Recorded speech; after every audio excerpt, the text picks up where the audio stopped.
ఒక చిన్న స్టోరీ చెప్తాను. ఒక కోర్టులో కేసు వచ్చింది. ఒక 62 సంవత్సరాలైన ఒక వ్యక్తి కోర్టులో వెళ్ళి కేసు వేస్తాడు. ఏమిట్రా అంటే, నాకంటే 10 సంవత్సరాలు మా అన్నయ్య పెద్ద, వాడికి 72 సంవత్సరాలు, మా అమ్మ దానికి 92 సంవత్సరాలు. మా అమ్మ ఏమో మా అన్నయ్య దగ్గర ఉంది. మా అమ్మ 92 సంవత్సరాలది మా అన్నయ్య దగ్గర ఉంది. వీడికి 72 సంవత్సరాలు వచ్చే, వాడు మా అమ్మనేమో కరెక్ట్గా చూసుకోలేకపోతున్నాడు. సో కోర్టు వాళ్ళని నేను రిక్వెస్ట్ చేస్తుంది ఏంట్రా అంటే, మా అమ్మని దాంతోపాటు మా అన్నయ్యని నా దగ్గర వచ్చి ఉండమనండి, నేను ఇంకా 62 సంవత్సరాలే, వాళ్ళని నేను చూసుకుంటా అన్నాడు. ఆ జడ్జికి అర్థం కాలే. ఆ జడ్జి తర్వాత జడ్జిమెంట్ ఇచ్చిన తర్వాత అన్నాడు, నేను గత 25 సంవత్సరాలుగా ఈ కోర్టులో జడ్జిగా ఉన్నాను. నా దగ్గర వచ్చిన కేసులన్నీ కూడా ఇద్దరు అన్నదమ్ములేమో ఆస్తి కోసం కానీ ప్రాపర్టీ కోసం కానీ అమ్మని వీడించుకోవాలి, అమ్మని వాడించుకోవాలి, నాన్నని వీడించుకోవాలి, లేకపోతే ఇంకేదో కొట్లాట్ల ఓన్లీ నెగిటివ్ గురించి కోర్టుకు వచ్చారు. కానీ ఫస్ట్ టైం ఒక కేసు చూశాను.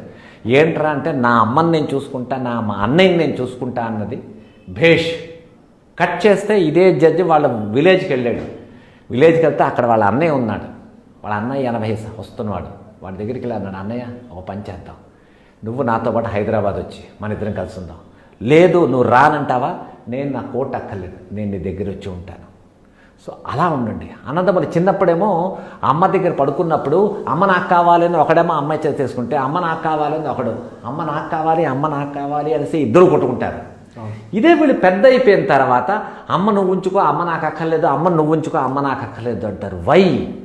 ఏమిటి చేంజ్ వచ్చేసింది మీలోని? ఏం లేదు కదా, మీరు పెద్ద అయ్యారు. ఏళ్ళు ఎగసన బుద్ధి దిగసన అంటారు. ఏళ్ళు వస్తున్న కొద్దీ బుద్ధి పెరగాలి, కానీ ఏళ్ళు వస్తున్న కొద్దీ జనాల బుద్ధి దిగిపోతున్నది. ఆ అమ్మను పనిచేసుకుంటారు. వాళ్ళు ఒక్క మాట రివైండ్ చేసుకుని వెళ్ళండి. మీరు చిన్నప్పుడు మీ అమ్మని మీరు వదలకుండా ఉండేవారు, మీ అమ్మ పెడితేనే తినేవారు, మీ అమ్మ పక్కనే పడుకునేవారు. అలాంటి అమ్మని మీకు పాలు పెంచి తన రక్తాన్ని పాల్లో మార్చి పెంచితేనేమో పెద్ద అయిపోయిన తర్వాత మీ అమ్మను ఎందుకు షేరింగ్ చేద్దాం అనుకుంటున్నారు, ఎందుకు వద్దనుకుంటున్నారు? What is this? మీ దగ్గర డబ్బు ఉందనా? డబ్బు ఉంటే మీ అమ్మకి డబ్బు అక్కర్లే, మీ అమ్మకి నువ్వు కావాలి ఎప్పుడైనా. సో ఈ విషయాలు ఏంటంటే, ఇది ఆధ్యాత్మిక ఆర్ డివోషనల్ అలాంటిది కాదు. ఇది ఒక మనిషి తాలూకా బేసిక్ నేచర్. ఇది నేను స్టడీ చేస్తున్నాను. ఇవాళ రోజుల్లో ఎందుకు మనకి ఇంతలా తక్కువైపోతున్నది? ఇప్పుడు ఇంకో విషయం చెప్తాను మీ అందరికీ, వినండి. ఎక్కడైనా ఫంక్షన్ అయింది, బాబాయ్ తాలూకా కూతురికి పెళ్ళి. సో బాబాయ్ కూతురు పెళ్ళి అయినప్పుడు ఈ వైఫ్ హస్బెండ్ వెళ్ళిపోతారు, పిల్లలు తీసుకెళ్ళరు. ఎందుకు? అక్కడ బాబాయ్ కూతురు పెళ్ళి కదమ్మా, మీరు ఎందుకు రావక్కర్లేదు, తీసుకెళ్ళండి ఫంక్షన్స్కి, మీ పిల్లల్ని తీసుకెళ్ళండి. మీ పిల్లల్ని ఫంక్షన్కి తీసుకొని వెళ్తేనే బాబాయ్ అంటే ఎవడో వాళ్ళకి తెలుస్తుంది, మావయ్య అంటే తెలుస్తుంది, పిన్నమ్మ తెలుస్తుంది, అత్తమ్మ తెలుస్తుంది, వాళ్ళ పిల్లలు ఎవడో తెలుస్తారు. రేపటి రోజులోని మీరు పోతారు. పోయిన తర్వాత మీ పిల్లల్ని మీ ఫ్యామిలీలో ఎవరి దగ్గరికి తీసుకెళ్ళలేదు. ఈ పిల్లలిద్దరూ వేరేగా ఉండిపోతారు. ఒకడు అమెరికాలో, ఒకడు రష్యాలో ఉంటాడు. వాడికి మన రిలేటివ్స్ ఎవ్వరూ చుట్టాలు తెలియదు. What else? వాడు ఒక్కడే అయిపోతాడు. ఏకాకి జీవితం నాది. అది మీ పిల్లలకి రానీకండి. మీ పిల్లల్ని మీ చుట్టరికాలు మొత్తం చెప్పండి వాళ్ళకి.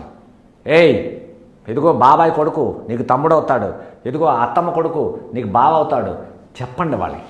వాళ్ళలో ఉన్న ఇంటిమేసీని పెంచడానికి ట్రై చేయండి. అది మీ డ్యూటీ. అది మీ పిల్లలు రిలేషన్స్తో పాటు ఏకమత్యంగా ఉండాలి అంటే అది మీ డ్యూటీ.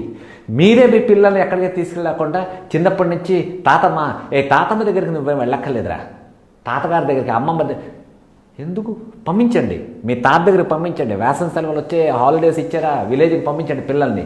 అక్కడ తాత ఉంటే, మా అమ్మ ఉంటే, అమ్మమ్మ ఉంటే, మావయ్యలు ఉంటే వాళ్ళ దగ్గర ఉంటారు. వాళ్ళు ఎఫెక్షన్ పెరుగుతుంది. Other than love and affection ఇంకేమీ లేదు sir.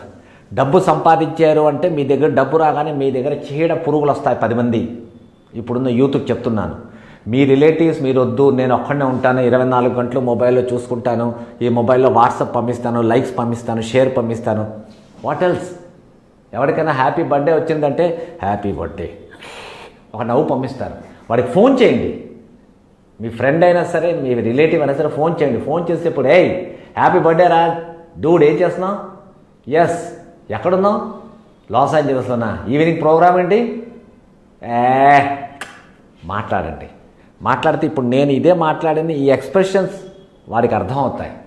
There is a intimacy developing.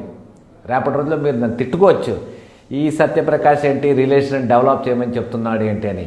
But relations అన్నది కావాలి. రిలేషన్స్ లేకుండా ఈ మనిషి మీద, ఈ భూమి మీద ఈ మనిషి అన్నవాడు ఏకైక అయిపోతాడు. A man alone is a mad man. పిచ్చోడుగా బిహేవ్ చేస్తాడు, పిచ్చెత్తిపోతాడు. అది మీ పిల్లలకి రానీకండి. వాళ్ళకి మీ ఫ్యామిలీతో పాటు ఉంచండి, ఉంచి తీరండి. మీకు అర్థమైతే మంచిది, లేదైతే మీ కర్మ, దానికి నేనేం చేయలేను.